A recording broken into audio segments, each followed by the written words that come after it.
Good morning, fish keepers! Bring the noise. Hey, everybody, it's Friday. Done coffee. Oh, it feels like this is going to be really hot. That's really hot. It's good, but hot. Hope everybody's well today. Is it Iron Brew in a bottle? Yeah. Oh, I've only ever seen it in an orange can. Yeah, that's the best tasting Iron Brew you can get. And if you take the bottle back to the shop, you get 20 pence back. But do they charge you 20 pence more to buy it? Well, nowadays, to be honest, you probably don't get your money back because that's an old-fashioned thing. And this cost me £2.80 or something ridiculous like that because it's got the high sugar content in it. So is there a sugar tax over there? Yeah. So when the sugar tax came in, they changed the recipe for Iron Brew, but you can buy the original at a premium. Huh. Go figure. Yeah. Okay, cool. All right. Enough chat about Iron Brew. Massive apologies. We were unable to get Heiko on today. It was part and parcel of the potential that was going to happen. As we were, when I was discussing with him coming on, he basically said if he's got internet connection, he's good to go. He's somewhere in the depths of Chile at the moment. And unfortunately, he was unable to get internet connection. I tried to contact him yesterday. John tried to contact him yesterday and again today. And there was no dice. So I'm guessing wherever he is uninternetable. So we will try and get him on another time when he can get the internet. So you're stuck with just John and myself today. I'm sorry. Yep, could be worse. And I understand if you want to send your sad emojis into the chat and onto the reaction thing. I get it. I'm sad too. I'm upset. Could be worse, but it could be a lot better. It might not be just us bellions talking about fish stuff, but that's okay. Helen's asking, what's Iron Brew? Oh, you can have that conversation. I was going to go flick off my light because it's annoying me already. Iron Brew is it's basically a fizzy juice. But it's always a debate on what it tastes like. Iron Brew, the company that make it, say that it's made from iron girders, but obviously that's just a marketing thing. So it's one of these things that's quite iconic in this country. Iron Brew gets you through, as they say. So, yeah. I'm uncertain what it tastes like. I'm not sure if it's refreshing or not, but every now and then I'll get it. We've grown up with it, so it tastes like Iron Brew. It's not something new that we want to compare or liken to something. It's funny. Yeah. So, like, I don't say I drink it often. Maybe I'll see it in the supermarket every 6 months, and I might grab a can as a treat, sort of thing. Mm-hmm. The first couple of times, like, oh, what's this? But I clearly keep coming back to it, so it's not like it's awful or anything like that. And then every time I see it, I think of you as well. There we go. That's funny. Yeah. Cool. Okay. So I've left this all in John's hand. He is the mastermind of today's episode. What are we doing, buddy? Bring it on. Let's go. Okay. Let's go. Well, I was thinking that over the last 184 episodes, there's a lot of people that watch now that didn't watch in the beginning. Maybe don't really know your story or my story. So I thought we could do a little question and answering session between you and me, but also we'll open up to the viewers to ask random questions about you, Cam, or about me if they want to. And we'll just take it from there. And obviously that'll open up some side questions and different ways we can explore things and just have a relaxed Q&A. Cool. Let's rock it and roll it. Mm-hmm. So if anyone want questions that's watching, just put their questions in the chat box and we'll get to you. And obviously, if you've got a specific question, put in the comment who it's for. And that way we'll know if it's a question that I have to ask Cam or he's to ask me or anything like that. Sounds good. So, Cam being Cam, you can go first. As in you want me to ask questions? You can ask the first question. Should we start it like we always start it? What got you into fish keeping? Look at that. I've got that one. And Yeah, that's a good one. That's nailed. Well, after that. I think like most people that we've heard on this show, I was introduced to fish keeping through my dad and my stepdad. He brought a tank into the house when I was about 11, and I was mesmerised by it at that point. But all the usuals, common angelfish, plecos, gold severum, that kind of thing.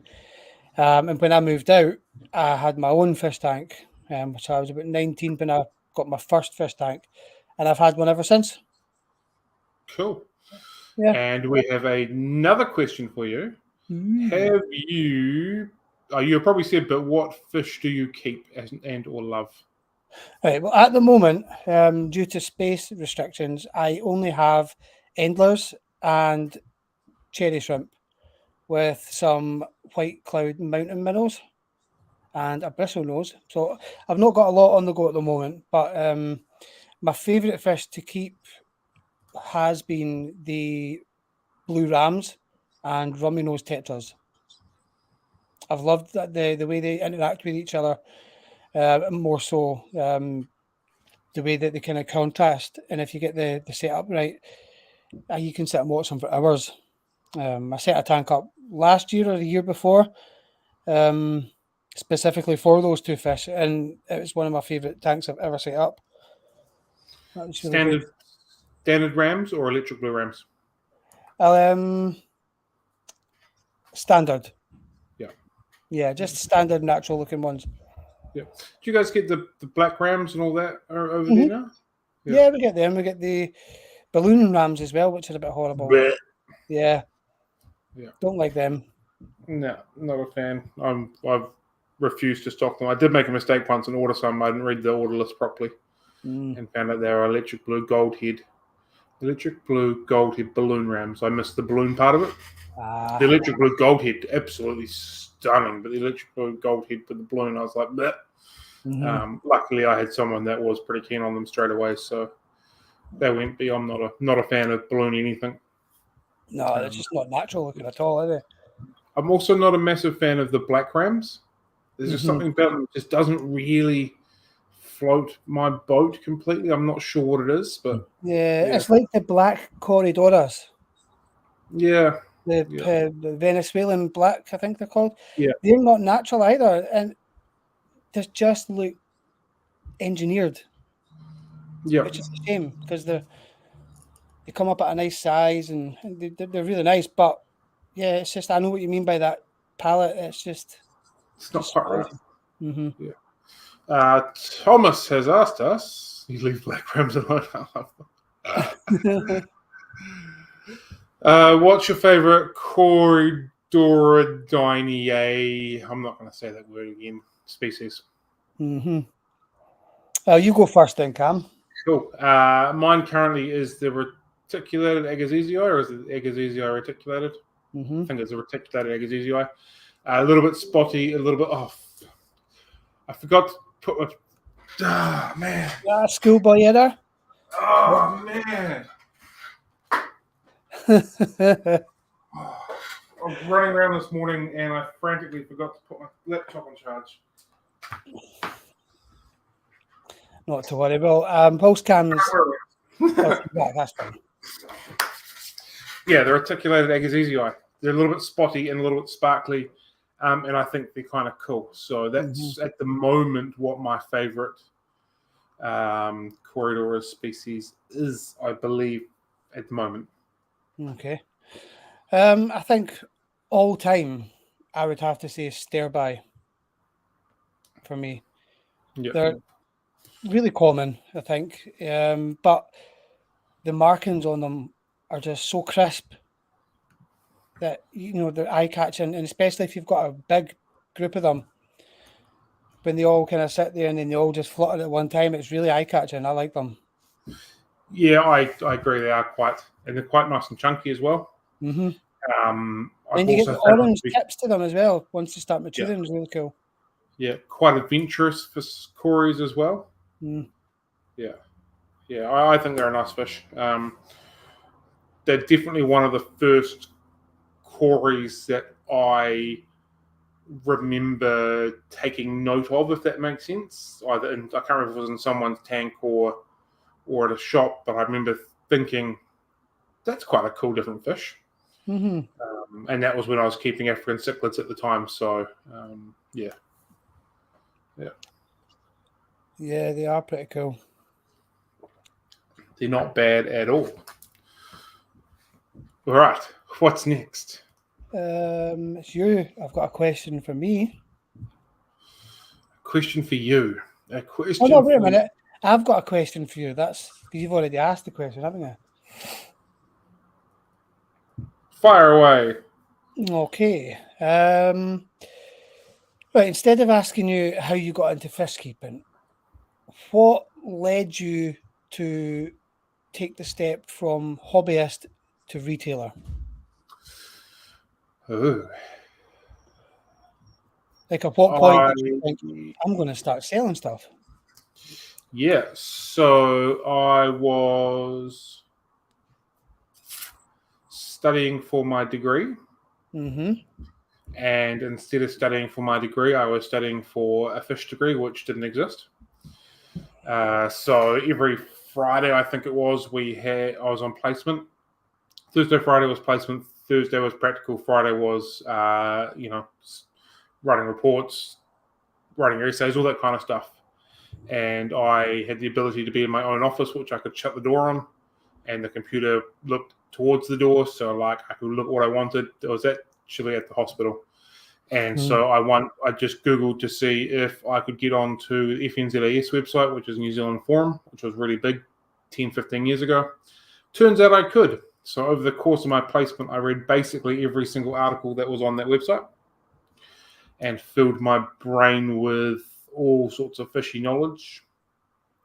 I began building my fish room at my house in and around that time. And then as that was building, obviously I'd sell off excess stock that wasn't sort of required and that kind of thing. And then someone said, why don't you start a business? I was like, hey, that's a great idea. I'm going to do that. And then it just kind of happened without any other knowledge or thought pattern behind it. No knowledge whatsoever in business or anything like that. So that was just pretty much how that happened. Okay, cool. Yeah. So, yeah. So what do you mean when you said you were studying for a degree that didn't exist? Oh, so I was studying for the degree that I have exists, but instead of actually doing the studying, I was reading all the stuff about fish. So I was doing a degree on fish, which I wasn't actually studying for. So I would absolutely love to find an ichthyology type papers somewhere, but I don't think there's any available in New Zealand. But I think that'd be fantastic to do. Yeah, that would be pretty impressive. But yeah, I don't believe there's one available in New Zealand, so I don't have one. Yeah. Shame. Yeah. So that's how that kind of came about, and yeah, decided I finished my degree. Couldn't find a job in what I wanted to do in the area that I wanted to be in, and then thought it'd be easy to start a business. And yeah, I can probably assure you that continuing to looking for a job might have been a probably far easier option, but it is what it is, and here we are. Yeah. So how long have you had the fish room then? We are into year 9, I believe. Wow. As an official incorporated business. So the story goes, the legend goes, probably about 6 months or so just trading from home. Then got a very small lease on a building that was no bigger than a 1-car garage. Like you literally tell that it was a 1-car garage, and there was only room for about 2 people in there the whole time. I think I've seen a picture of that shop. Yeah. There's somewhere one floating about somewhere, isn't there? Yeah. So, yeah, it was ridiculously small. A couple of series of unfortunate events with a lot of fish mortality came through.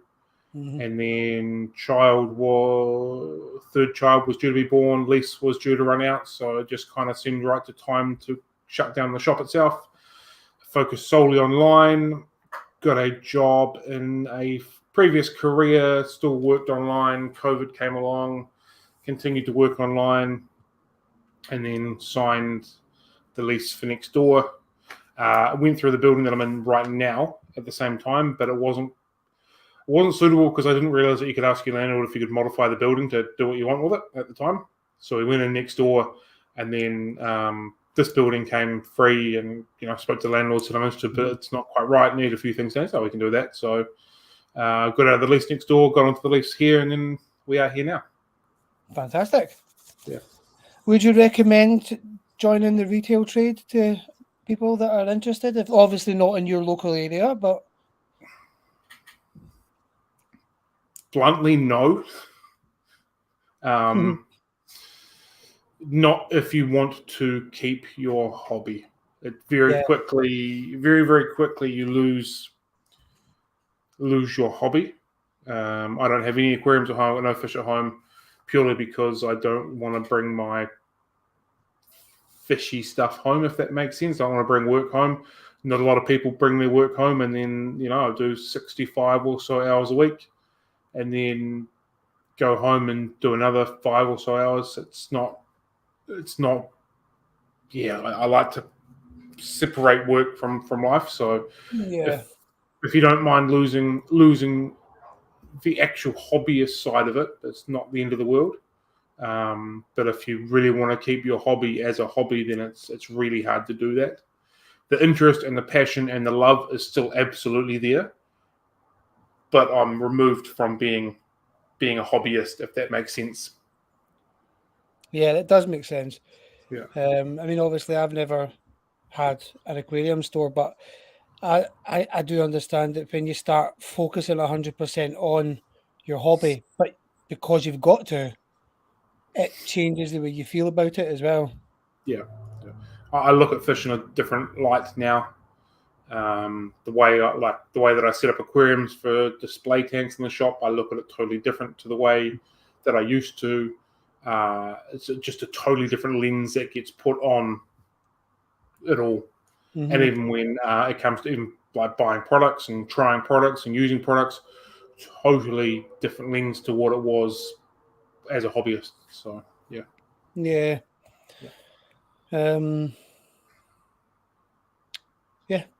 I think you covered that one quite well. So we've not had any other questions coming up in the chat yet, so that means it's your turn to ask me something. Okie MTS, I'm sure it's something we're all aware of. We know what it is. We know what it's all about. What's your worst case of MTS you've ever had?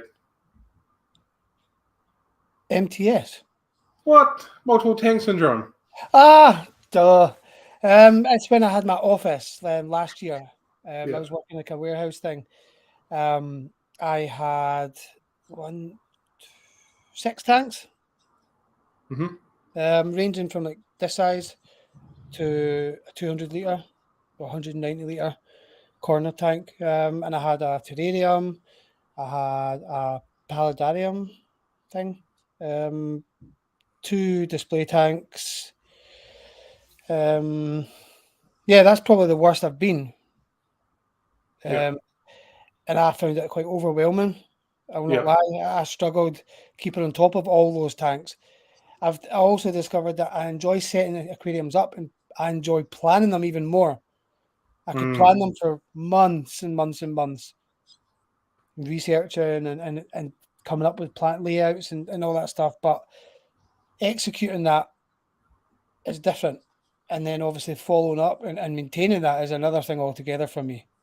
So, yeah, I'm all for people that like yourself that can maintain so many tanks. I think it's sorcery in my mind. But no. And it's hard because there's so many different kind of projects that I would love to have.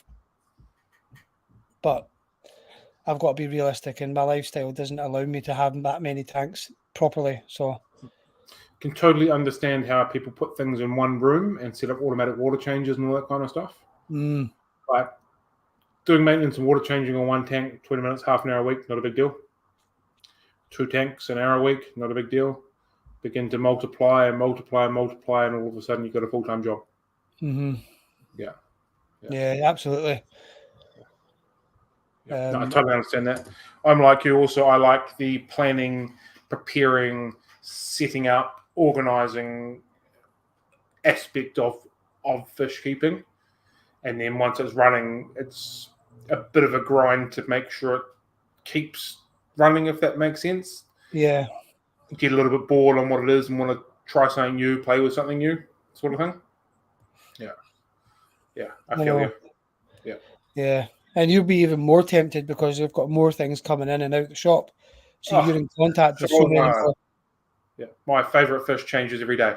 Like, man, can't believe I haven't spent any time looking at you. It's been in the shop for the last 6 months. Rosy Bubs the other day. I was just doing my rounds and I went, man, they look really awesome. Oh, they've been here for ages. Oh, I wonder what I could do with them. Like, it doesn't, it just, I know. Doesn't stop. Well, I've been toying with the idea of putting out an outdoor bucket or like a big barrel or something and putting my endlers in there for the summer. Just to see. Everybody tells you that getting direct sunlight on them really transforms them. So I'm tempted just in a couple of months, just setting something up, even for a month, because we only get a month's summer in Scotland. Just to see how it gets on, and then bring them back in. Yeah, maybe do it. Be rude not to. Yeah, I'm looking at bringing my fish inwards, and you're looking at putting your fish outwards. I'm not going to lie. I've been watching a few different videos of people saying, "Hey, spring's here. Hey, it's getting warmer." Ah, you bastards! It's getting colder and darker and grosser here. I'm not impressed. I know how you felt 6 months ago now. Yeah, for the first time in 6 months, I actually ran out from the car in a t-shirt. Yeah. Oh dear. Yeah, we took the young fella for a walk Tuesday night, whenever it was, and first time we put a jersey on for going for one of our evening walks. So it's coming. The flip side of that means because it's cooling down, it might be time to start breeding some corridoras. So there is some positives. So we've been free botanicals. With it being autumn. Autumn, yeah, of course. Is it what? Spring? No, you're right. Autumn. Yep. Yeah. That's the right time to do it. So, yeah, we've been prepping up the cories over the last week or so. So we'll begin to hopefully start inducing a few spawns on some of them. There's a few in my groups that I haven't spawned yet that I would like to spawn hopefully sometime soon. So we'll see how we go. Awesome. So I've got a question for you. Fire away. What was the first fish as a hobbyist that you successfully raised fry? First fish as a hobbyist that I successfully raised fry would have been an African cichlid.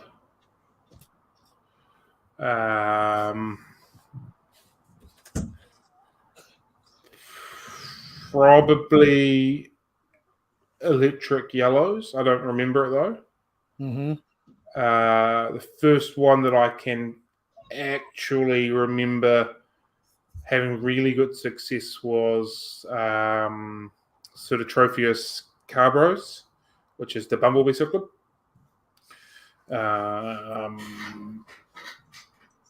Yeah, it's the first one that I can really remember having really good success with, but I suspect it probably would have been an electric yellow, would have been the first African or the first fish that I had in this one, because I was really heavy into African cichlids for quite some time. When you say electric yellow, are you talking about the yellow lab achromis? Yes. Yeah. Yep.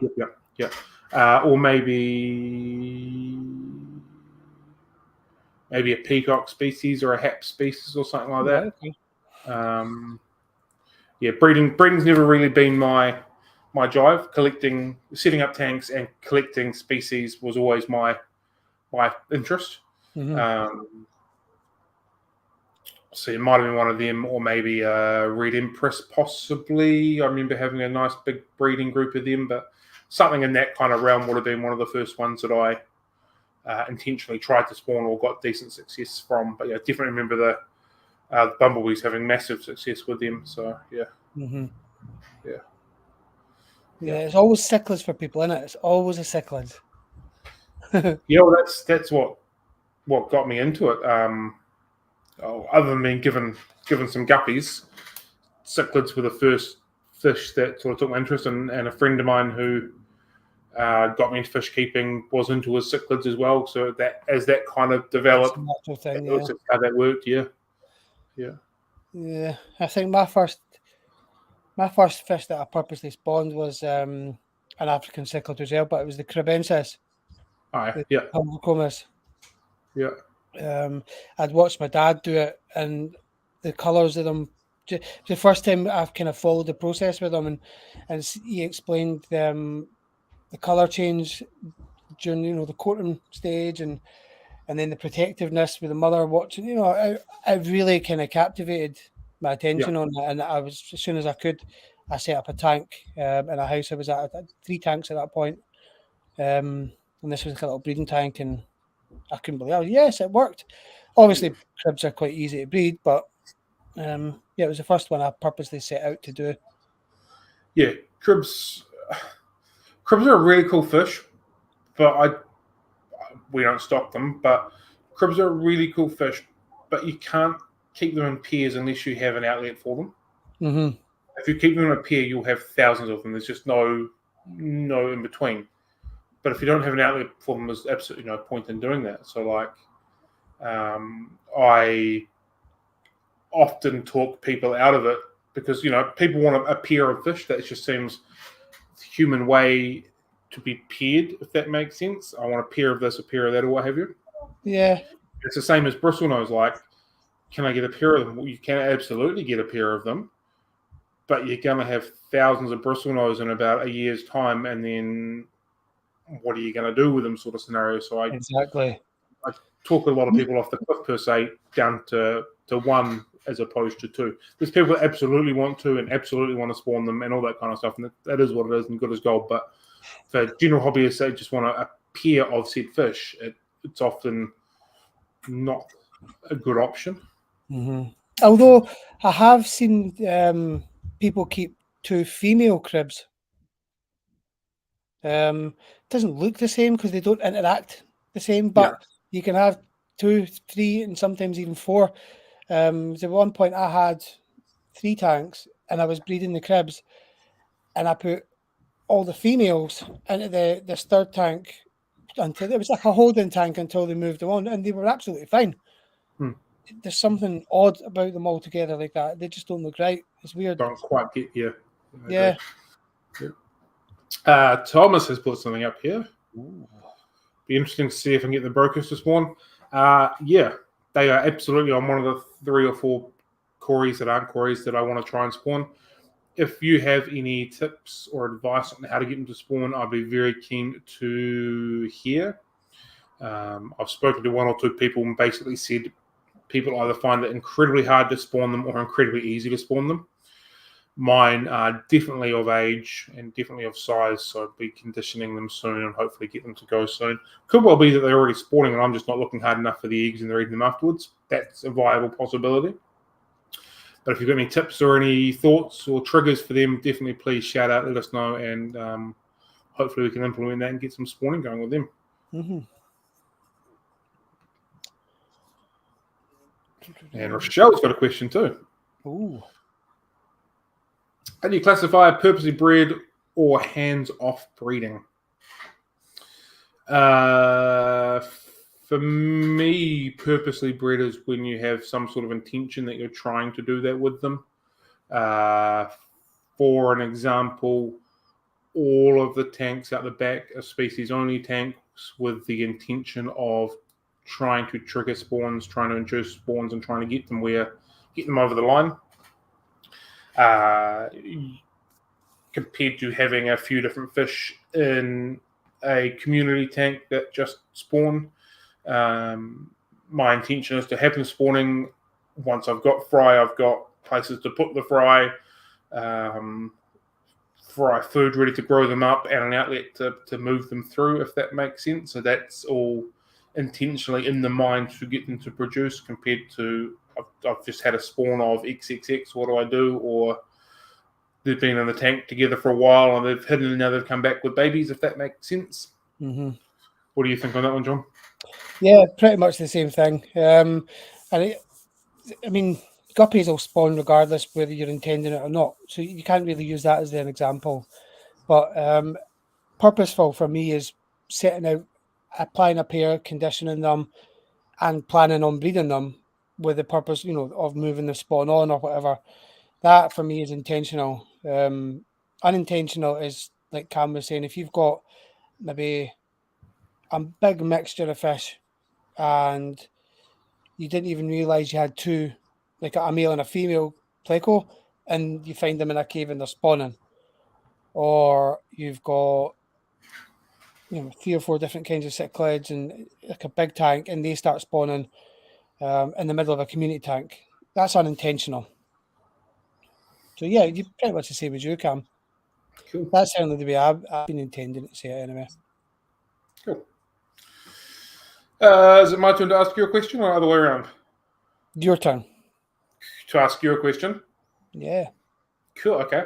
So how did you go from general fish keeper into, I'm going to use the word social media manager, but you can take that whichever way you want in your role. And I guess for people that don't know, do you want to explain what you do other than fish keeping, if that makes sense?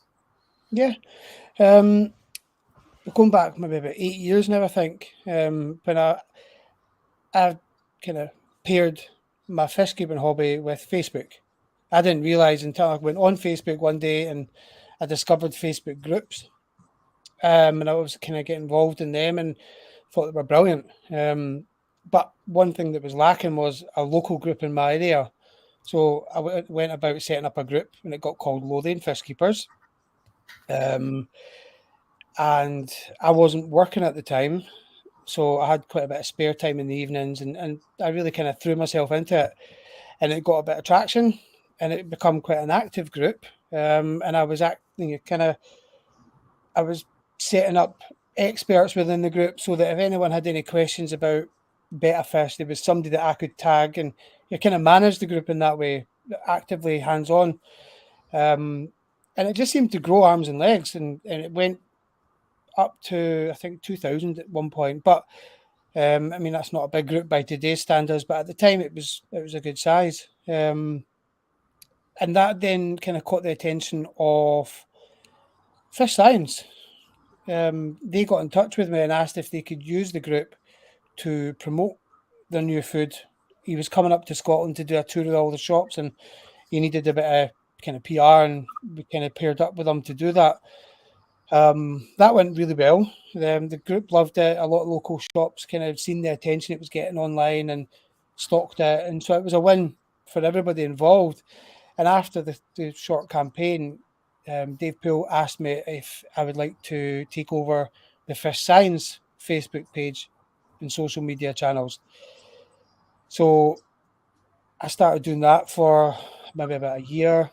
And obviously that then led to me approaching other companies, manufacturers like Flipper, CO2R, and I've done the same job for them, just kind of managing and taking on their social media activities.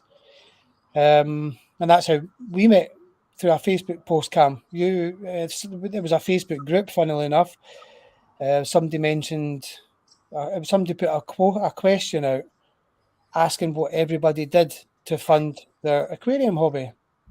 And I put down I'm a social media manager, and you commented, and obviously we started chatting, and it kind of led to that, and then that's where we are now, isn't it? Yeah, the rest is history. Yeah, for social media manager is a fancy word of saying that you spend all your time on social media, basically, and you discover this weird thing where most people are bored and they pick their phone up and start scrolling. When you get a moment to be bored, you don't do that, and it's like you just sit there and stare into space because you don't know what else to do because your brain's just boiled. Good time. You see everybody on buses or sitting around and they're all got their phones and they do. And you find, I've just been doing that for 6 hours. I don't want to do that now. So, yeah. Just like bringing aquariums home when you work with them all day, every day. Yeah, exactly. Some sort of reprieve. Yeah. Yeah. But I suppose the good thing from that is I'm talking about fish tanks all day, every day. That's my business. That's how I make my money. And I've merged my hobby and I've turned it into employment, and it works well. So I can't complain, and I won't complain ever. I will timestamp that. You won't complain at 35 minutes. Next time you complain at a task that I give you, I'm going to bring this live stream up and say, time? at 35 minutes, you said you'll never complain. So yeah, we teamed up. How long ago was it we actually teamed up, Cam? I remember the phone call I was having with you, and I was standing beside the pool in Spain on holiday. But I hadn't started at that point. Say 4 or 5 years. Yeah, 20. Would you say 2019? Because it was before COVID, wasn't it? Yeah. Or was it just as COVID hit? I think it was before. Can't actually remember. I think it was before. It would have been 4 or 5 years ago, give or take. Yeah. Yeah. A wee while ago now. Yeah. Oh, yeah. It has been some time. I know. Yeah. I can tick that one off now too. Mm-hmm. Cool. All right. Have we got any questions from? I just dropped my. I think he's just dropped his computer. Let's see if I have any questions from you guys.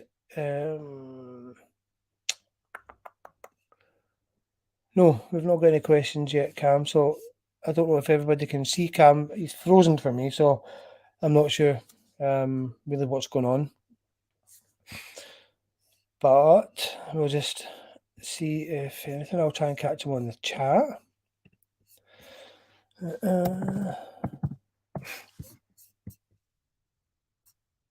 Yeah, it's frozen. Oh, Cam. Come on, bud. I'll send him a message.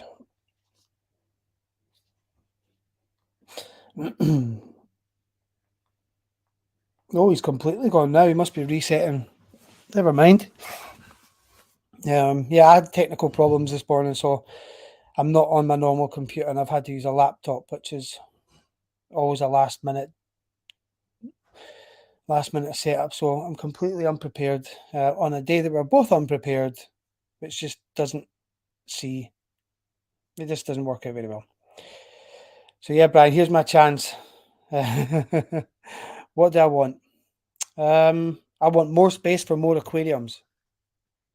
That's what I want, because I have that tank at the moment, which is maybe a 70-litre tank, and it's filled with guppies and anglers and shrimp and snails, and everything's thriving. Don't get me wrong, I've got rabbit snails that are multiplying almost daily. I have cherry shrimp, bright yellow cherry shrimp, that are just overwhelming the tank. Anglers, obviously, they're all thriving as well. The coolie loaches, I've got maybe 5 or 6 of them. I've got neon coolie loaches and the normal stripy ones and one brown one. And I think there's a chance that some of them have actually spawned, because it looks, I might be wrong, but it looks like there's more. But you know what they're like. It's hard to see them, and they're so quick as well, and they just all mash together. But yeah, I've got plans to take that tank apart and do something with it. So hopefully I can say that I've got them and they've multiplied, which would be really cool. So yeah, what's that? No, I don't live in Glasgow, but I live in a town called Livingston, which is, it's about 30 miles from Glasgow, and it's 10 miles from Edinburgh. So it's our accent is a mixture between the two. It depends who is in my company, because sometimes I'll lean more towards a Glasgow accent, although I'm not Glaswegian at all, but and sometimes it'll be more towards the Edinburgh accent. So Livingston is always known for being a mix of them both. Yeah, it's a funny accent sometimes. Yeah, so I wonder where Cam's gone. He's actually not even replying to messages. We might need to do a welfare check on him soon. Anyone else got any questions? I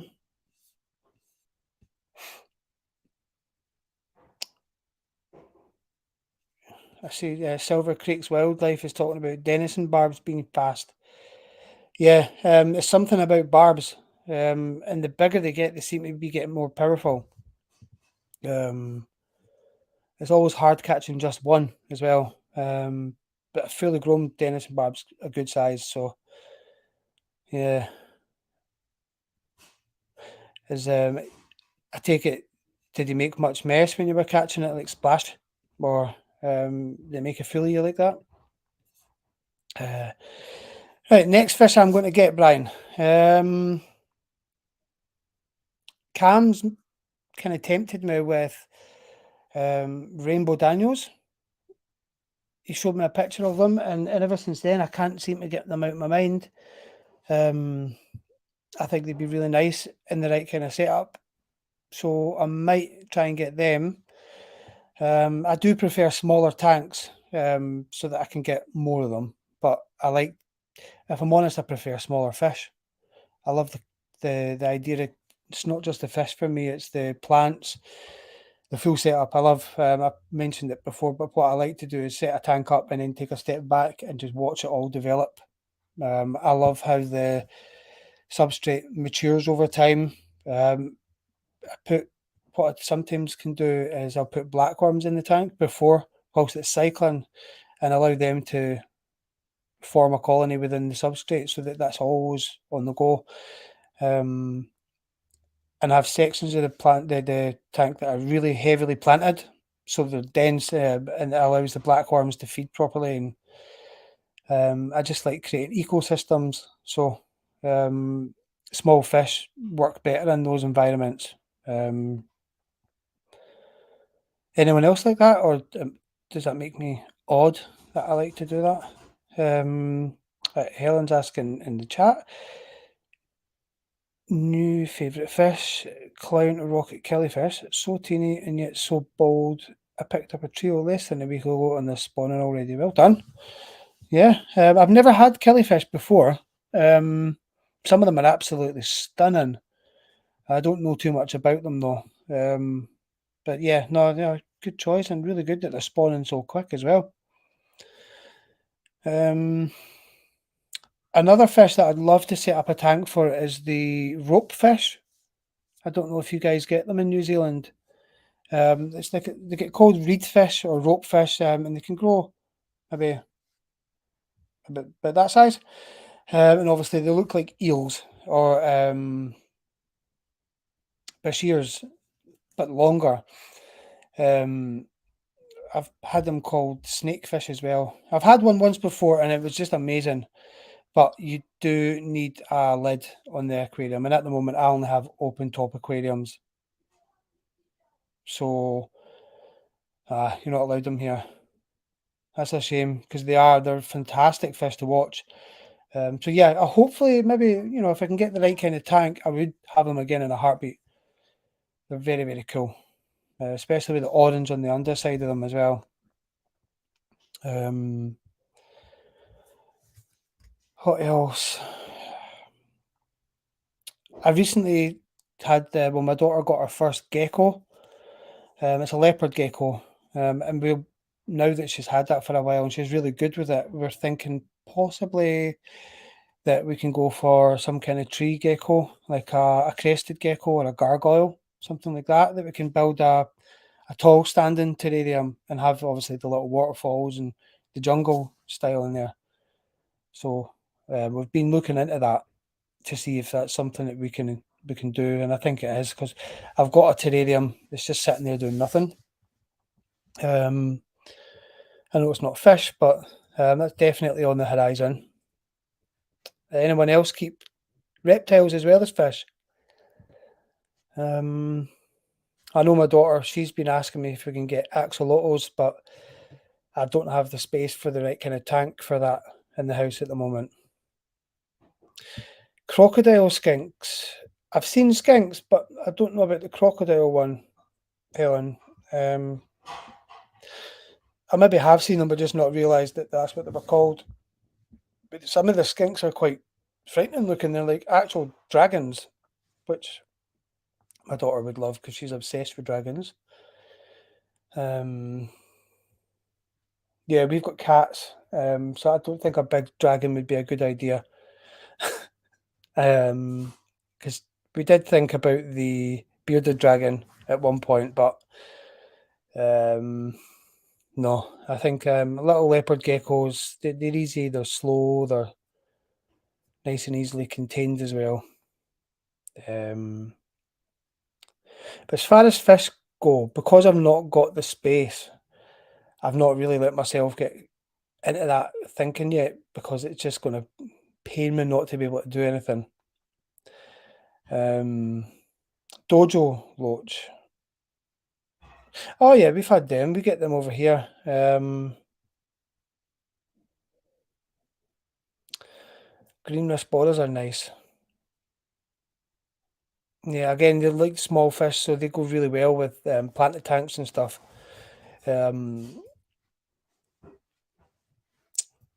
even just, rasboras, there's something about rasboras that for a small fish, they're the perfect schooling fish to put in a planted tank because they're always bright and they school so well, or show. They swim together very well and create a really good contrast. So yeah, I don't know what's happened to Cam here. What age did you find your kids asking for their own tank? And have you found the way? Hold on, I'll put that up. What age did you find your kids asking for their own tank? Have you found the way you set your tank as an inspiration for their setup? Well, I've only had 2 kids ask for aquariums. Both set up, well, 8 and 9 was probably about the age where they first started asking. And funnily enough, both of them wanted betta fish because they've seen the pictures of them and they look really pretty and they like the idea of them interacting with you. And I personally think they're quite a good pet compared to normal fish. They're more interactive in that respect. So they were 8 and 9, and I think inspiration-wise, it's because I'm always showing them pictures of these fish and that fish, and I've always got a fish on my screen or a magazine open that's got fish on it. And my youngest daughter, Anna, she likes to draw betta fish, and Anna's the one that likes dragons and all that sort of thing. And she was asking for her own fish tank, and she still does, but she really upped the ante with asking for an aquarium when she fell in love with leopard geckos. So she was 8 when she first got her leopard gecko. She's only 9 now, but she absolutely adores it, and she still wants a betta fish as well. So again, it just comes down to space, doesn't it? What's that Brian saying? I think the hamster and the wheel that powers the internet in Nelson must. I think you're right though, Brian. He's just fell off the end of the earth for some reason. Should we call him and see if we can get a call? Hold on. I'll give him a call. Yes.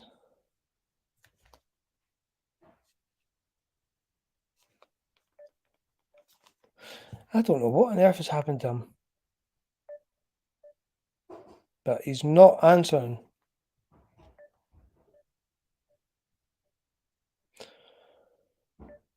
My oh my. Let me see if he's done. Well, this has never happened to him before. So, I mean, what do we do? We've got an empty house. I think his internet is completely gone because there's no sign of him anywhere. Anybody else got any questions just now whilst we hang about for him?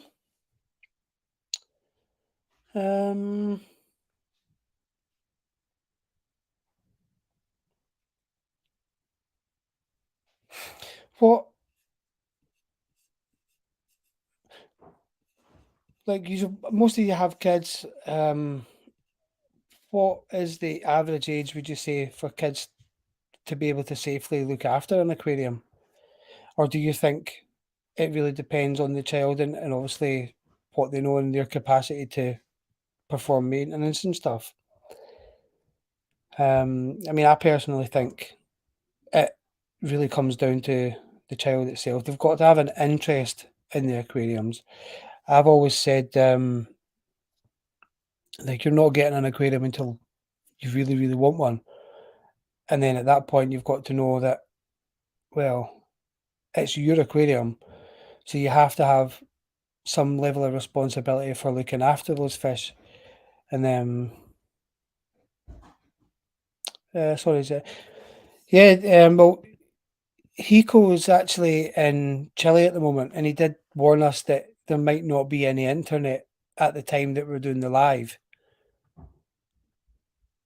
So yeah, it's not a technical problem, so to speak. It's because he's in the middle of a jungle in Chile, and it's unlikely that they have internet consistently there. So we really just had to book him in and hope for the best. But he's again, he's not got back since Tuesday, which is a shame. But somebody like Hiko's on the move constantly. Cam and I were just discussing an alternative way of bringing him into these kind of live shows that we're doing. We thought possibly we could have him record some kind of presentation for us whilst he's on site, out in the jungle somewhere, and we could maybe have like a watch party or something and all watch it together. I think he's a wealth of knowledge, and anything he can contribute to our meetings would be brilliant. Yeah, I don't think they've got hamsters powering their internet in Chile. Yeah, looking at chat, it does seem to be 8. At 8 or 9 years old, when they get into the end of the first stage in school. Rochelle says, I was 8 when I got my first fish bowl, and I cringe at that. My 6-year-old son definitely has a better setup, though, than your first one. Yeah, I mean, how many of us did have a bowl to start with back in the late 80s? If we could go back and just change it. I remember one time there was an old fish tank in my parents' back garden, and where we stayed, there was a pond and a stream just kind of over our fence and down this verge, and we were always catching sticklebacks and minnows, and obviously during springtime we'd get frog spawn, and there was one time I put frog spawn in my friend's. He had a goldfish bowl. That it was one of the classic with a goldfish bowl for a goldfish that he had won at the fair. And one day I put a handful of frog spawn in it. I never told him and forgot all about it. Went away, and it was during the summer. Well, coming up for the summer, but we forgot all about it. And it wasn't until maybe a couple of weeks later, his mum started screaming and came running out their house, shouting stuff or something about frogs everywhere. And so apparently they had all turned into tadpoles, but because there was kind of pondweed stuff in the bowl, nobody noticed until they started jumping out the fish bowl. So that I got in so much trouble for that.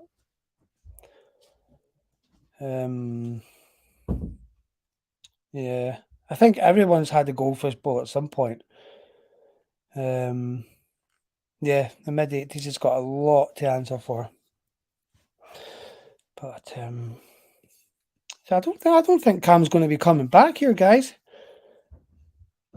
I think what we might have to do is just call it quits, unfortunately, unless there's anyone else got other questions that we can answer. I can't even get a hold of Cam. If anybody has his number, they can give him a call. I'll just check. Hold on. Right, I'll call him on his phone and we'll see if he's in.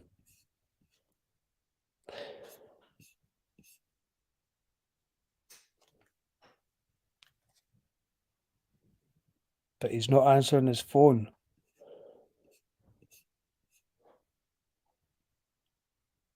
Oh. Cam?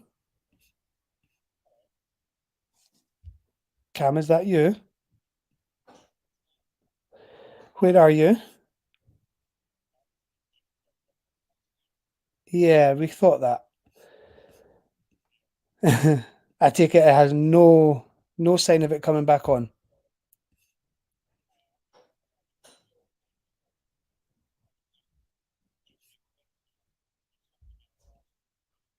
Ah, fantastic. Okay, so we won't cancel the live then, and we'll continue with what we're doing.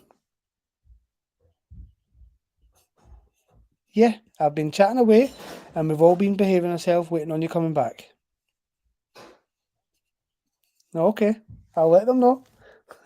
Bye. So, yeah, he's on his way back.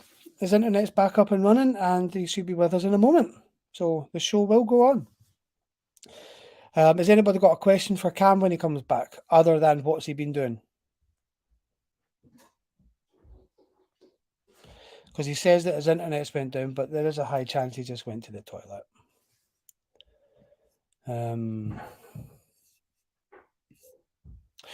What's the worst fish that you've ever kept? Like, I'm talking like you've had a fish and you, looking back now with a bit of experience in your head, you've thought, oh my goodness, why did I even have that in an aquarium? I think for me, it was a pink cigar shark. I got them and they were probably already about this size. And I should have known at the time, but that they were just wrong because they were so powerful and so boisterous. I had two of them. And they would dart back and forth every time the lights came on. They would freak out, and I found them outside the tank on the floor at some point, and they were so scatty, and they grew and they ate everything in sight. Not fish, but they ate every bit of food that went in that tank. They were just monsters. So I moved them on to somebody that had some sort of huge aquarium. But it wasn't until years later that I came across an article about cigar sharks, and I realised what I had had, and these things grew way too big to be in an aquarium, especially my 3-foot aquarium, which is no good at all for it. But that was a time before we had the internet, so it was a lot easier to make those kind of mistakes. Right, Rochelle. Okay, I'll bring that up. I would say goldfish because of how ill-informed I was about how they are kept. And I still see them being sold as good first-time fishes for tanks. Like, no, they should be banned from pet shops. I think banning them is possibly a step too far because there's a lot of people that can keep them very well. What we need to be banning is giving them away as prizes in fairgrounds. I think that would eliminate a lot of people coming across goldfish when they really don't have a clue how to keep fish. Possibly moving goldfish over to the garden pond section, beside koi and carp and things. It's maybe a better idea to kind of isolate them into that category because that way they're going to keep, the bigger aquariums and stuff. But yeah, it still happens over here, sadly. It's still possible for people to get goldfish in bags on the fairground. It's horrible. There's active campaigns to try and ban it, but these things obviously take time. And when you're dealing with a fairground, people, they're traveling and trying to implement laws on these kind of travelling shows is quite difficult, I would imagine. It is. It's terrible because 9 times out of 10 when you have these fairgrounds, they visit places in the summertime. So these fish are sat in these bags all summer. It's just horrible for them. It shouldn't. Whoever came up with that idea just needs to explain themselves, I think.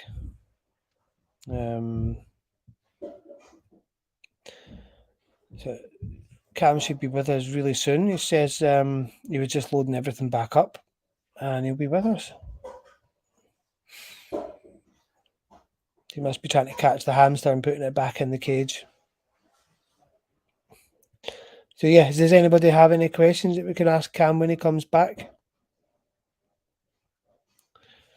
Just put it in the chat. Oh, here he is. Aye, you're back. Well, kind of. The internet-y modem thing's still not working, so now I'm hotspotting off my phone. Ah. I have a solution, and a very pissed off me. But that's okay, we're here now.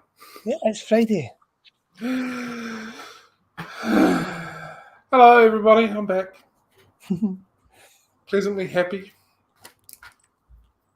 Looks like I've got 20 odd minutes worth of videos to look back on. Yeah.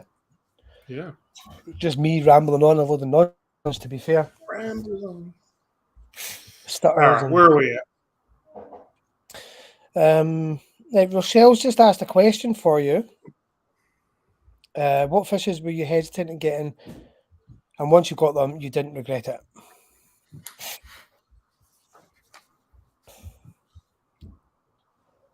Guppies? I don't know. Datnoid for sure. Mm-hmm. Was it Burino tigerfish or whatever the common name is? The Datnoids, 6-bar Datnoids. They're stupidly cool. I was a little bit. Why? Yeah. Because they're notoriously hard to get to feed on pellets, and they only really eat live food, and they get ginormously big. I moved it on before it got ginormously big because I realized I wasn't going to be able to do anything with it size-wise. But I got it onto pellets, and I loved it. And the way that they're full-on like ambush type when they're smaller, at least creeping through stuff to find their food and everything, I think is absolutely cool. So I would say for me, angelfish. Oh yeah. For some reason, I had obviously you grow up with these kind of fish. They're like they're everywhere, angelfish. But I convinced myself that they were boring and old-fashioned. Yeah. Until I got them, and I fell in love with them. How I just seen a whole different side to them. I didn't regret one bit. I like them in a big tank. Mm-hmm. If they're in a really, really big tank, I think they look phenomenal. When they're kept in small tanks, I don't think they're quite that nice. Yeah. I think a nice deep tank as well is quite good. Yeah, room for them to swim lengthwise, I think makes them really, really cool. Yeah, they are, especially if you've got a group. If you can somehow manage to keep them in a group, they're gorgeous. Yeah, I had a group of 12 or so, the gold ones in a really long tank. And the way that they interacted with each other was really cool. And the way that, again, ambush predators, the way they would predate on smaller fish, they'd just kind of round them all up together. And you could see them just working together, and then one would just go and snap, and then that was it, and they just swim back away again. Yeah. So. No, they're really cool. I've never had them, but I would love ultims. Yes. A group of 5 ultims in a nicely, perfectly shaped aquarium with long Phalasterna in the background and just a nice bit of wood, and that's it. Yeah. A proper 70s style, 80s style aquarium. Yeah. Done properly. Yeah, with the big tank that I got a few weeks back, I'm thinking of doing some sort of a rainforest type setup. and angels are possibly in that mix for that reason. It's pretty big. 20 or so of them just doing their angelfish thing, I think would look pretty cool. Yeah, definitely. Yeah. Definitely. Yeah. So Brian's mentioned something about your end of financial year sale, Cam. Oh, yeah. Hey, did you know? It's the end of financial year sale. End of financial year happens in about 3 weeks. I hate counting as much as everybody else. I hate counting fish and hate counting stock more than anybody. So we've got 20% off store-wide in the shop and online until probably this time next week, and when we'll begin counting. So get yourself a bargain. If we've got it, it's on sale. It's that simple. So, yeah. And that being said, yesterday we got... Oh, come on, Cam. It's all on today. Yesterday we got some tropical softline back in stock. We got Tropica plant fertilizers and some tissue culture plants. And because I didn't time it very well, they're also in the sale as well. So, yeah, good times. Yeah. How are you finding the tissue cultures? Obviously, they were new to New Zealand not that long ago. What's the feedback you're getting from customers just now? Are they understanding the purpose of them? Are they getting to grips with it? Is it successful? Yeah, overall, people are really happy. They cost more than what normal plants do for obvious reasons. But when I explain to them, like the pots of crypts, for example, have got between sort of 10 and 20 plants in them. Yeah. And you're paying $30. It means each plant you're paying about $2 for, sort of scenario, or less. Yeah. And then to buy an individual plant of a crypt, you're looking between $10 and $15. It works out significantly better value. It does, yeah. So and that makes a lot of sense to me, at least. So yeah, I think we're going well. It's been an interesting learning curve for me, learning the shelf life on some of the different plants as well. Some don't last. Do you keep them on the shelf, or do you put them in the fridge? In the fridge. Yeah. Yeah, but even then, like some don't last anywhere near as long as others. Like Anubias basically don't die. Where some of the stem plants go pretty ratty after a few weeks. Obviously, they've taken a bit of gone from the lab, sent over here, then gone from wholesale to me. So it's all time consumed as well. So yeah, some of the stems don't last quite as long. Crypts last a decent amount of time before they go a bit ratty. So that's all been learning for me to try and work out. So would you say shelf life compared to root plants, like normal plants? How would you compare? Yeah, probably longer. I would say, if you don't look after like plants that come in from like commercially grown wholesale, 2 or 3 weeks sort of thing. If you look after them, they're indefinite type things. But if they're not looked after, a couple of weeks. So there's a high turnover on them in shops because they go average so quickly. And saying that, I tend to not keep on hand too many of the ones that go gross really quickly, and just keep the ones that have a far longer shelf life to them and will grow a lot faster before they get sold, sort of scenario. So like we'll get an order of Ambulia, for example, chuck it in the sales tanks, and if they don't sell for 4 weeks, they've gotten 5 times the size. So someone's getting a deal out of it. Red Blood doesn't seem to last as long. If that's not sold within about a week and a half, 2 weeks, then it's just gone. It goes to mush. So yeah. Do you treat your hold on to? I was going to say, do you treat your plants with fertilizers or things? Because I've spoken to a few people that own shops. Some of them opt to feed the plants. Some of them don't, because they don't want them starving when they get to the end tank. So, what's your opinion on that? Do you feed them? Do you give them CO2, or do you just chuck them in and they sell so quick that it doesn't matter? So it depends on what tank they go into. Excuse me. If they go into our plant sales tank, they get fertilizers added to it, which is like a half tank where the pots live. Fertilizers go into the water and they get sucked up that way. We also put a few stems and crypts in there because they last far longer that way. Right. If they go into the shop sales tank where we sell all of our fish, they don't get any fertilizer added to it. It's just part of the system. None of them have CO2 added to them. They're not quite set up in that kind of way. They're more terrarium half sort of work, if that makes sense. Set up for the pots. But that's also why we're growing our own plants out the back, so we can rotate them in and out, cut them as we require, put them into the shop, and then if we are seeing any signs of anything going wrong with them, we can take them out of the shop, put them back into the growing substrate and all that kind of stuff, let them get strong again, and then go again, so the less being wasted. Yeah, cool. If that makes sense. Give me 2 seconds, Cam. Yeah, sure. Rochelle asked, when will Fish Science be in store? Hopefully next week. It's been ordered. Email's been sent. Fingers crossed it arrives sometime next week. If you have any specific products you're looking for, jump on the website and just click on the let me know when it's back in stock. And as soon as I put it all back in stock, it'll let you know straight away. So, all going to plan. I wouldn't have thought it would arrive today, but it might, but it'll probably be early next week. It would be my guess. So, hopefully very soon. Most probably early next week. And any freebies for some of you so you don't have to count the stock? How about 20% discount? Is that freebie enough? Does that work? Cool. Right, where are we at?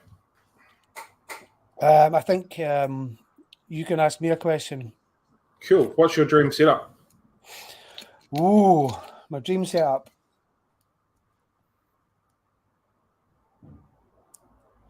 I would absolutely love a rapid aquarium, like a river rapid style. Not one of these wave ones, but one that's kind of higher up at one side and slightly lower down with just a stream, but kind of the water cascading down in stages. So maybe it'd be about 3 foot wide at the top, 4 foot wide at the bottom, maybe like a pond. I don't know, something like that. I would just love to create like an indoor pond, but with a waterfall maybe coming from 2 pools connected with a stream. Yeah, the high rapids. I think that'd be amazing. I absolutely understand what you're saying, and they are very cool setups. Yeah. Is it because you could have the gobies, the gobioids, you could have plecos, you could have all sorts of madness, all in that one setup, and a really natural kind of behavior being displayed. Yeah. Particularly from the plecos or whatever really intense speed water fish you keep. It'll be really good. Yeah. Yeah. Yeah. Whether will I ever be able to get something like that? I don't know. But it's easier to ask for forgiveness than what it is to ask for permission. Yeah, the fish keeper's motto. Someone suggested I do something similar with that big tank that I got the other week. I don't want to do that, so I'm not going to. I just think it'd be a lot of pipe work to get the water up fast enough to push it down fast enough. Yeah. A lot of hydrodynamics and engineering and thoughts and all that sort of stuff go with it, and proper planning. So, I think if you're going to do something like that, you've got to have a completely blank canvas, design everything from off the ground exactly the way you want it, as opposed to repurposing something you've already got. 100%.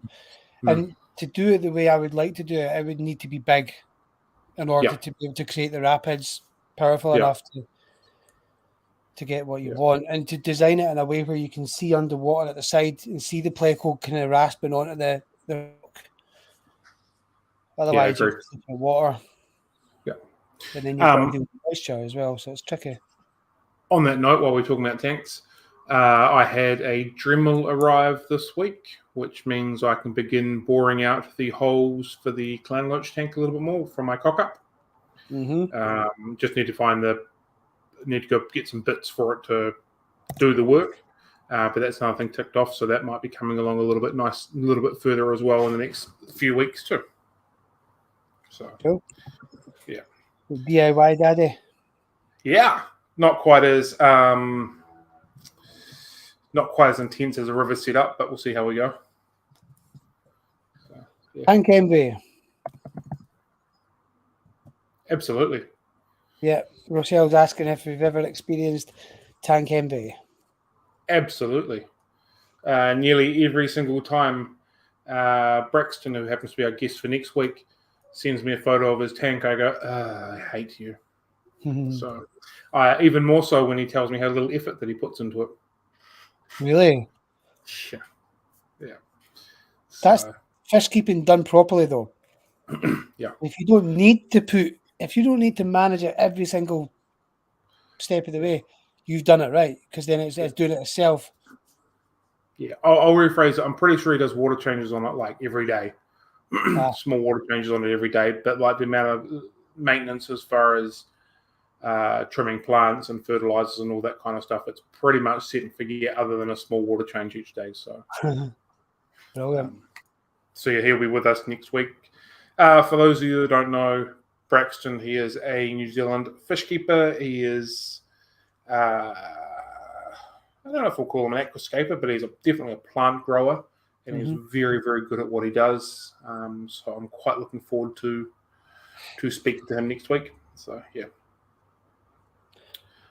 So It'll be if fun. anyone got any questions about planted tanks, just fire them over to Cam, and we'll get them written down, and we'll build them into our questions before we start. And I'll give you a shout out as well if you've got a question. So a little bit of behind the scenes, when we do our interviews with people, John's the one that prepares all the questions. I feel that this week I'm probably going to have to be the one that prepares a majority of the questions, because I actually know Braxton, and I don't think his social media presence will be as easy to get hold of for you this time around. So it might be a me job this time around, but we'll see how we go. Well, I can come up with some generic plant questions for him. Yeah. You need to show me this tank though, somehow. I can do that. I'll just send you the pictures on Messenger that he sent me. Yeah. You'll be absolutely wowed. It's pretty special what he does. So yeah. Yeah. So I'm looking forward to that. Excellent. Yeah. Jen's asking if you've got any tips for hair algae that won't leave. What have you tried so far? Is normally my first question, and then work from there. Hydrogen peroxide is one that's quite effective. I've heard a lot of aquascapers use that on a syringe, just kind of dab, or they've reduced the water and just treat it. But whether you want to be dealing with hydrogen peroxide is another thing. Yeah, I personally haven't, but I know a lot of people that have. Yeah. Yeah, it's definitely not something that I've played around with yet. So don't even waste your time trying to buy those fish that apparently eat it, because that's just a waste of time. Pretty much everything but everyday water changes and skipping feedings. I would probably go manually remove as much as you can with a toothbrush to start with. Doing a really big water change, doing a 3-day blackout, removing as much more as you can from there, and then doing water changes after water changes after water changes. And if you can increase the flow, that would be my my first way of looking at it. If you want to go down the chemical route, APT Fix, I believe, I don't know if you get Fix over there. APT Fix, I believe, can get rid of it fairly easily. Excel might, but APT Fix, I'm 99% sure will. Also, if it's on one rock or a piece of wood, it can be removed. Take it out, boil the rock, or scratch it off. Yeah. The sun does pretty good at baking it off and killing it. Yeah. Manually remove as much as you can. Big water change, blackout for a few days, then water change for a bit longer would be my thought, because it'll be living on a nutrient, something in there that it's thriving on. So yeah. Military snails can be quite good. Once you've got it trimmed down, they're nerite snails, but they're in the shape of a military helmet. Cool. And they've got an orange base to them. They're really good at grazing once it's all been shaped down. So having a good colony of snails in your tank is always helpful. Yeah, we don't have those snails here. Not. Oh, you've told me before. Yeah. Wish we had assassin snails. That'd be cool. Yeah, they are pretty decent. Do you get military, the Malaysian trumpet snails? Yep. I think MTL. everywhere gets Malaysian trumpet snails. Yeah, nobody can avoid them, eh? Yeah. I've got about 5,000 of them in my tank. Yeah, I found my first Malaysian trumpet snails in the shop display tank the other day. Shop tanks, sales tank. Sorry, it's only in one tank. So next time I get some lodges through, we'll put them into there. But yeah, I saw ones like, hey, where the heck did they come from? Backtrack, got no real idea where they've come from in there. There's just in one tank at the moment. So I'm assuming the way that the overflow works is they're too small to get through there to be able to get any further for the time being. So we'll see how we go. Well, see how we go.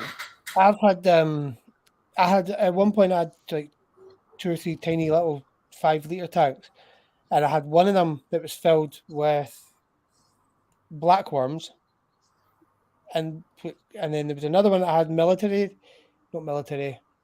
Malaysian trumpet snails, and they were growing like crazy. And then I had another colony of the assassin Helena snails. And somehow my main tank got the MTS in them. So what I thought was, okay, I'll just put the assassins in.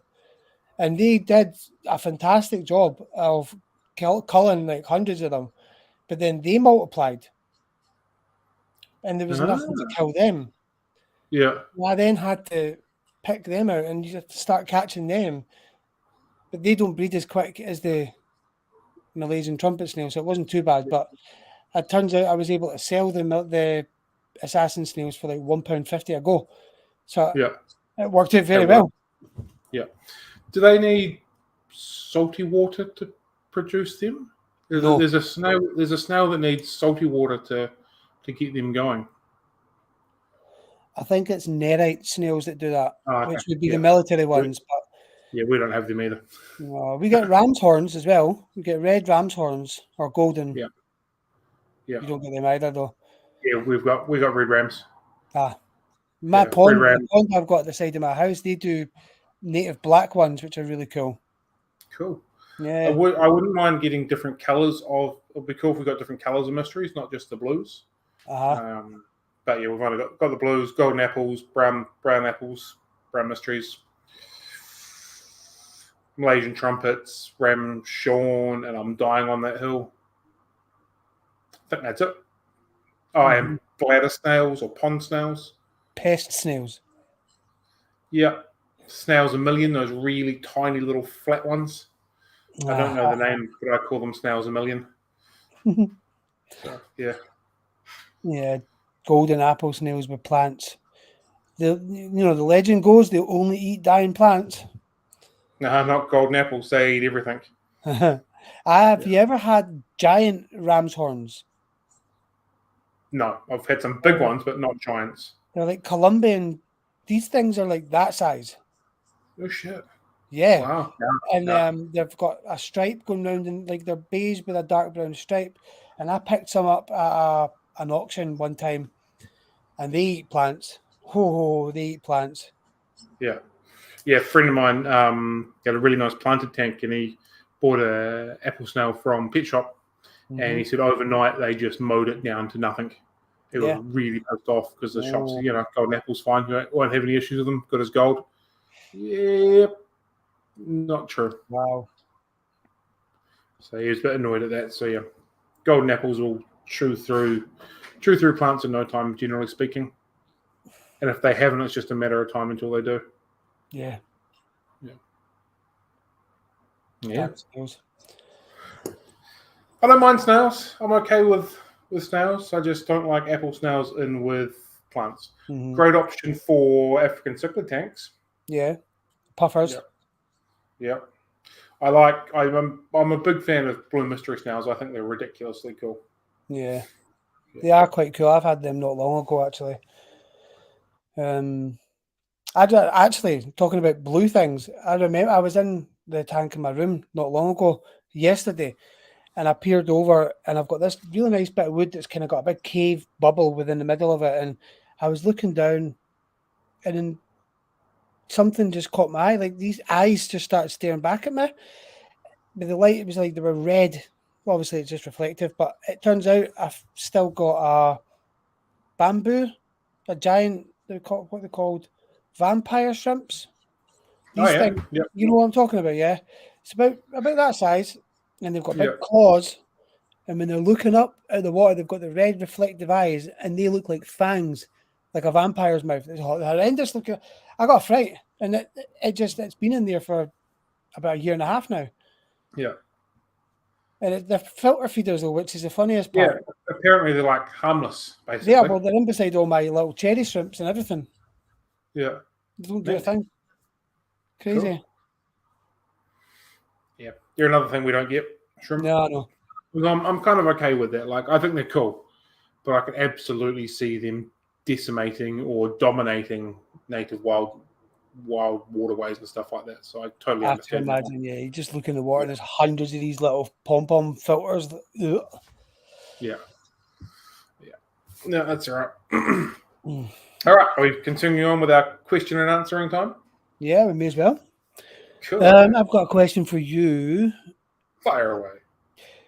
Your plans for the shop initially when you took this lease on the new property was to establish a breeding setup so that you could bring homebred fish or, local bred fish into the community and into the industry. And you that's up and running.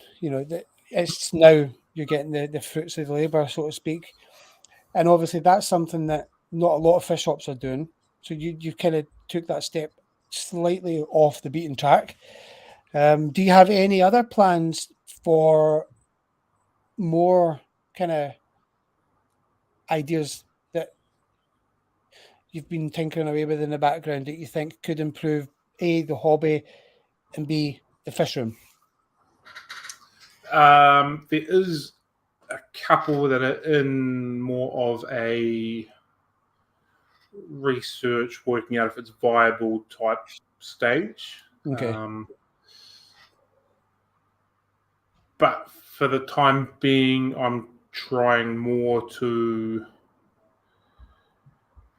nail down what we're doing now and do it really well, if that makes sense.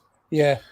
So it's all learning curves. For example, we've got 300 pearl gouramis sitting out the back that came in from a local hobbyist.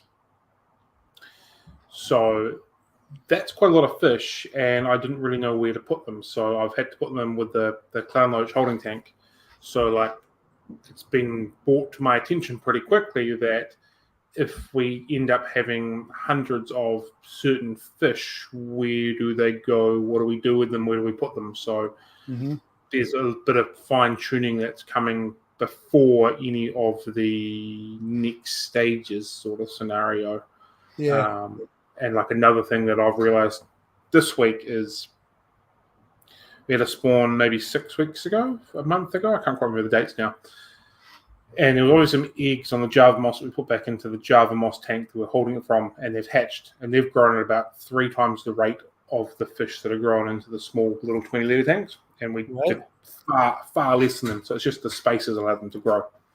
So the minnows and Zebradanios significantly bigger than the ones that are sitting in the spawning tank. So it's about learning at what point a larval stage, fry stage can then move them to another tank, or do we need to spawn them in bigger tanks, take the parents out so the fry can grow faster, all that sort of scenarios. We've got 5 or 6 tanks at the moment with fry in them, which I'll be moving over the next day or two, and then we can begin setting up another round of spawning. But it's sort of timing that to not hold up too many tanks. Then, can these 5 we've got all live together while they're growing up and all that kind of thing, if that makes sense. So I just wanted to refine what we're doing before we go to the next couple of stages, and that applies to the plant setup as well. Want to put some more tubs in. We'll put some more tubs in, but they need to refine which plants grow which way best and that sort of thing to get the better product, faster product, all that kind of stuff going through it. So it's more refining before we go any further. Okay. One of the things that you were trying a while back was to how to package live food. Yeah. And obviously, it's not just a case of getting live food and then trying to repackage it. You want to try and establish your own colonies as well, don't you? Yeah. Mm-hmm. Yeah. So that kind of has been put aside for a little bit. Yeah. Now that we are producing our own fish, we need microworms, which I might have turned into beer bread the other day, and the vinegar eels and all that sort of stuff. We need them here to be doing that. So we haven't been able to expand the production or the colony, or basically put the focus into it to get that going. Mm-hmm. Once I've refined a little bit more what we're doing and worked out some of the triggers and how to grow them, then we'll be able to work a few more things out when it comes to the live foods and stuff like that. So, okay, it's still there. It just needs to be used in shop more than anything. In shop out the back, what do you want to call it? More than selling them for the time being. Yeah, so more a sustainable food source for your breeding. Yeah. That makes sense. Yeah, and the other day I totally cocked up my microworm culture and put way too much yeast into it and basically made vodka or fermented potatoes or whatever you want to call it. It was rancid and it was way too much. So I've totally destroyed my microworm culture, and that was from my master culture that I had. I need to try and work out a way of. I'm assuming there's still microworms in there. So whether I set up another one, take a small amount out and see how it goes from there or not. So, we'll see how we go. Mm-hmm. Yeah. So what kind of live foods do you have then that's available to people to buy? Normally we'd have vinegar eels, microworms, and that's about it. Right. The whiteworm colony is thriving. It's taking off, but still only one colony's worth, only enough for kind of what I need to prep quarries and stuff like that. Mm-hmm. Not enough to split and keep going through. The grinder worms we had were going incredibly well, and then they got attacked by some sort of a weird bug. So I cleared them out and I got them going again, and then they just didn't recover afterwards. Maybe got attacked again, or the eggs from the bug came through and they've kind of just diminished as well. So that has frustrated me a little bit. And a lot of it is keeping it in my mind that I need to feed these a couple times a week to really keep them thriving. So when Seth comes in on a Monday, one of his jobs is to check all the live food. Mm-hmm. So at least, and then it triggers me. He goes through his list. Cool. Next thing is live food. So we get them all out, check them all, get them fed. So at least once a week that gets done, but it probably needs to be a couple times a week in reality to get them really, really humming at decent numbers. Yeah. But yeah, triggering myself to get it done is a different story altogether. Learning that you've got to feed the food. Yeah. It's something that's been a learning curve for me with the gecko food anyway.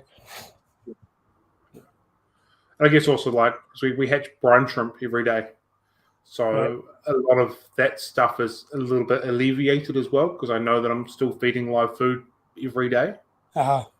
So it's just alleviated that little bit of pressure. If we weren't feeding brine shrimp, it might be different, but yeah. Fair enough. So when you say you hatch it every day, is that you've got to set up so that they're hatching every day, or do you do something we hatch? We set up, hatch, and feed out every day. Okay. Yeah.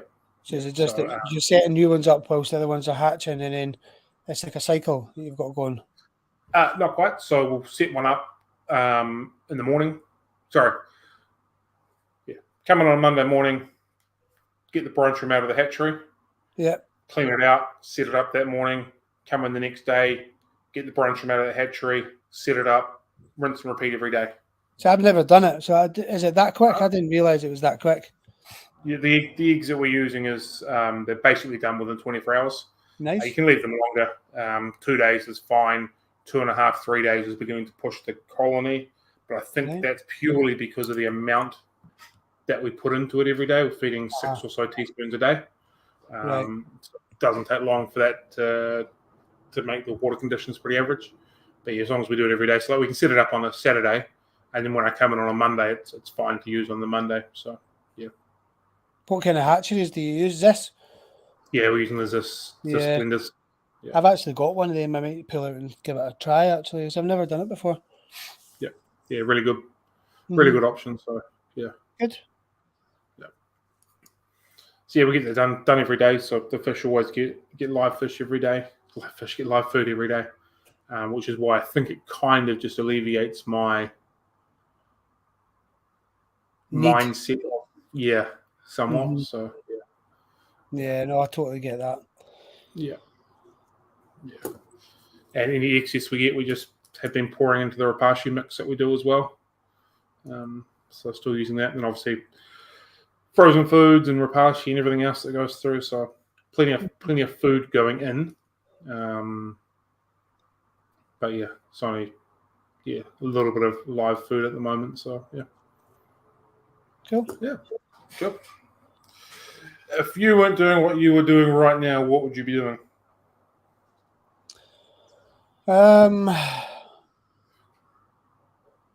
What do you mean, like work-wise? Yeah. Probably working in a sales job. So that's what I did for years before I changed into doing this. Yeah. Something really mundane and boring. Sales is your thing, you know? Yeah, well, it used to be anyway. Can't say it is these days. I can't remember what I was going to say then. Maybe it wasn't relevant. I can't remember. Yeah. Cool. All right. Well, we've been rolling for an hour and a half, give or take some stupid internet technology. Do we want to call it a day, or are we happy to continue to chit-chat? I think I don't really have any more questions unless the viewers have got some questions that they want to fire our way. But I think they've gone dry as well. Yeah, cool. Well, I'm happy to call it a day and go and abuse Vodafone a little bit more for why my modem was doing dumb stuff. Yeah, do it. Yeah, I will. So apologies for the drop-off that happened earlier in the stream. It's not the first time it's happened, and it probably won't be the last time, to be fair. Also, apologies that we couldn't get Heiko on today. Again, we will try that again some other time when he might have better internet connection. Yeah. I wonder if his internet connection is better than my internet connection at the moment. But yeah, other than that, I hope you've enjoyed it. We'll see you again next week when we have Braxton on. We're going to be talking about aquatic plants and probably some sort of aquascaping, and I'm very much looking forward to talking to him, so it'll be a good time. Yeah, exciting stuff. Yeah. Well, have a good weekend, everybody. Yeah. Have a good one. Happy fish keeping. Catch you later. Bye. See you later.